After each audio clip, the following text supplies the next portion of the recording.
Greetings, ladies and gentlefish, and welcome to one of my games. We are here in the VK4502P Aufst B Tier 9 German heavy tank. This is the one that isn't the E75 that had its frontal armor buffed significantly a few patches back, and that leads onto the Maus at Tier 10. So, we're here on an assault game on Karelia. We're on the defending team, and this is pretty good matchmaking for a VKB.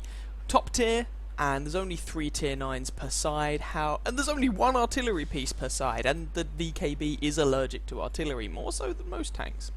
Having said that, you do have to bear in mind that artillery piece is an M53, 55, and, you know, there are a lot of people who play that artillery piece in preference to its tier 10 counterpart, the T92. The M53 is a very, very powerful machine. Now, we're defending this map, but that doesn't mean that you should just sit in the base all day. I mean, that's just never going to go well. You do want to go out and actually engage the bad guys. If you don't, you just get encircled, picked apart by the enemy tank destroyers and shafted. So, don't do that. You can also notice that I'm using a binos and a camo net and also a toolbox, although you can't see that on this tank. That's simply because at this point I hadn't gotten around to buying it any actual proper equipment. That's all. So I was just using my grinding equipment. Hello, Mr. IS-3. But I take a shot in the side from the enemy IS-8, which takes out my ammo rack. That's one of the things you will get used to about this tank if you ever decide to play it. The sides are made of ammo racks. And cheese. There really isn't any armor there to speak of. It is quite nice, however, to hit people for 490 average alpha damage. This is a 128mm gun. I'm fully upgraded here with 490 alpha and 246 average penetration. You can see there, however, the IS-3 is perfectly capable of penetrating me, plonking a shot right there into the commander's hatch. And that whole commander's hatch area, including some of the turret in front of it, is actually a rather large weak spot on this tank, so that can get very frustrating. So you can see so far I've already lost 900 health, close as damn it, which is a little bit unlucky actually, because I've taken one shot from a gun that does an average of 440 damage, one shot from a gun that does an average of 390 damage. You'd think that I'd have taken less than 900 damage, but then again I do appear to be rolling above average myself, so I can't really complain too much. Now, none of the rest of our team have moved up to actually directly support me. I have plenty of firepower, which should hopefully help with the whole... Yeah, that was very unlikely to actually penetrate. Which should help with anyone who tries to flank around me, but I don't actually have anyone up here themselves giving me a direct hand. And this machine is incredibly awkward. There's the IS-8 from earlier on. Screw you, IS-8, no one likes you. Have 527 damage to your face. This gun feels a little bit Russian in many ways. It's lots of alpha damage, not very good accuracy, takes a little while to aim. You know, it does feel decidedly Soviet, and Super Pershing has decided to go... I don't really know what thought he was going to achieve. That I guess he was trying to rush me, but there are so many people camping behind me that he was going to evaporate in pretty short order. And it's not as if the IS-8 came out to help him, and now this means I can actually push on the IS-8 because I have no fear of taking a shot in the side from the aforementioned Super Pershing. Hello, Mr. IS-8. Goodbye, Mr. IS-8. The rear turret is kind of awkward on this tank, but, you know, we still managed to do something about him. T29 now. Let's not give this guy shots into my side armor. The side armor on this tank is pretty terrible. Hull, however, on the T29 only rolled for 440, but as I say, with some of the damage rolls I've had, I can't really complain. And there's another penetration. Guess where? Into the commander's hatch. Well, there's a bit of armor in front of it. Anyway, AMX-46 is telling me to stop. That's unlikely to happen. Leaving the T29 on 9 health here because... why is that unlikely to happen? Well, we need to come up and actually make these guys die, rather than faffing around. The problem with faffing around Let me just kill this T-29. The problem with faffing around is that then you give the enemy time to regroup, launch an attack somewhere else, etc, etc. If you've won the advantage on a flank, you need to be decisive in how you then react. Do you keep pushing your advantage, or do you go back and defend the base? Having, as far as I can work out, completely secured this flank, at least for now, I'm now going to go back in an attempt to defend the base. We've got less than 5 minutes left on the clock here. So we've got a Rheinmetall Borsig, a T-71, an IS, AMX-48, all in the centre of the map as far as we're aware. There's also the ST-1 pushing, and IS, though he's less of a threat, pushing up the one line. So we should probably do something about defending the base from those guys. And I'm trying to see if I can spot anyone here, or see if conversely I get spotted. But, oh, there we go, the enemy artillery just nukes our AMX-48. But the problem is, this thing is so slow, it's going to take me an age to get into a position from which I will actually be back in the fight. And all the time I'm very worried about giving my flank to the enemy tank destroyers. They will be a problem, which is a nuisance. T-71, take off a good chunk of his health, and he dies. So that's him dealt with. Scoreline is 7-9, which is kind of awkward. ST-1 sighted. Okay.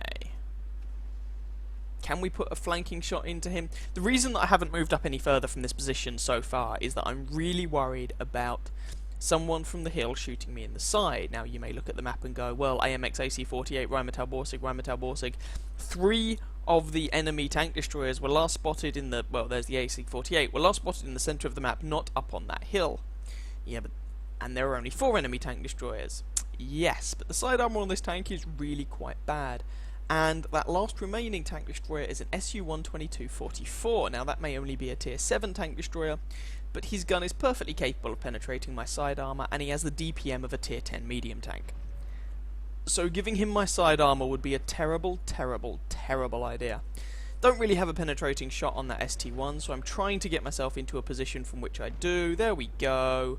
Lower plate. I should probably have moved a bit more, so that I was covering my left-hand side from an enemy tank destroyer who might be camping up on that hill, and enemy artillery and all that jazz, but as it turned out I didn't get punished for it, and managed to put a shot into the lower plate of the ST-1. One more shot to hopefully finish this guy off. Nope.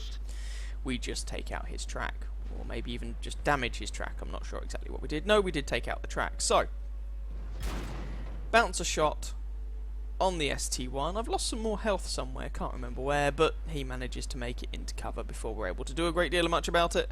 And now I've got a Borsig on my left-hand side, and this just became an incredibly awkward situation.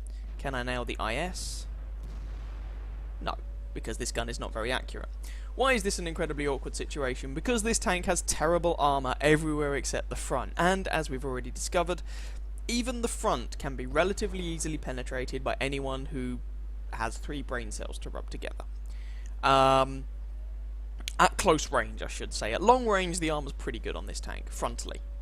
But at short range, at close range, I mean, we got penetrated by a T-29 with 200 pen on his gun, just because he knows where to shoot. And fair enough, but when armor is the only thing you have going for you, that's kind of frustrating. And with the rear-mounted turret, with the terrible gun depression, I really can't give my side to any of these guys, or I'm just going to get absolutely murdered. Well, they're capping our base. We just lost our Lerva. They're capping our base. I'm going to have to do something about it. If I give my side to these tank destroyers, I give my side to these tank destroyers. I need to try and do something, and then the ST-1 just comes out the cap circle. Anyway, alright, so it's me and an AC-46. Kudos to the AC-46, he's racked up 4 kills, alas he's no more. Bounce a shot from the hill, take out the ST-1, re-straighten up my armour to bounce people from the front, and we're now facing off against, well, both of those Borsigs are dead thankfully, we're now facing off against an AC-48, an IS, an Su-122-44, and an M53-55. And there was a shot in my side that got my ammo rack, and there was the artillery killing me. what you gonna do? Ended up in a very awkward situation, and that's the problem with the VKB. You almost invariably end up in a very awkward situation where the VKB is out of its comfort zone, because the VKB is out of its comfort zone in almost every situation. But there we go. Them's the breaks. Let's go and have a look at the post-battle results. So, despite being a defeat that actually ended up being an Ace Tanker game, Ace Tanker, as you can see, Fire for Effect, Fighter, Master, Gunner, Duelist, Bruiser, and High Caliber, and it was of course the Courageous Resistance, I'll get my words out in a second, from that High Caliber that got us the Ace Tanker. If you actually look at our team list, it's a bit of a sad story. I mean, each team had 3 tier 9s. I did 4,805 damage, 4 kills, and once you factor in Courageous Resistance, 1,231 experience. The next 2 guys on our team were tier 7s, and I can't criticise them, because the T29 did about the same amount of damage as he has health in a tier 9 game, so kudos to him. The AMX AC46 racked up 1,800 damage and 5 kills, again in a tier 9 game, so kudos to him.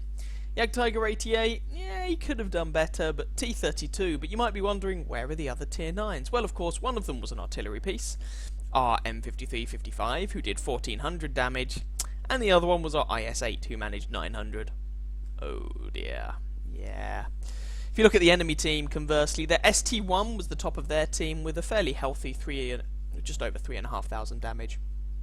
Although, not as much damage as I did. Their artillery did almost 4,000 damage. Their T-71, I think he got a good amount of assistance damage. He had a half-decent game. You know, their IS-8 didn't do amazingly well, but did 1,000 damage more than our IS-8. You know, things like that swing the balance. But anyway, them's the breaks. 16 shots fired, 15 hits, 13 penetrations for that 4,805 damage. We received 16 hits, of which 10 did not penetrate and 6 did, giving us 3,410 damage blocked by armor, a little bit of assistance damage thrown into the bargain. We actually got 791 XP, but by the time you factored in Courageous Resistance, that bumped it up to 1,231, running a premium account at the time. So that was 1,846 XP plus a bit of free XP on a defeat. Credit-wise, 37,000 credit profit. With a standard account, that would have still been a 13,000 credit profit, because of the shots that we fired, most of them did damage, and your gun hits for 490. It's a punchy gun to have at tier 9, which is quite nice, but not quite able to pull a win out of the bag.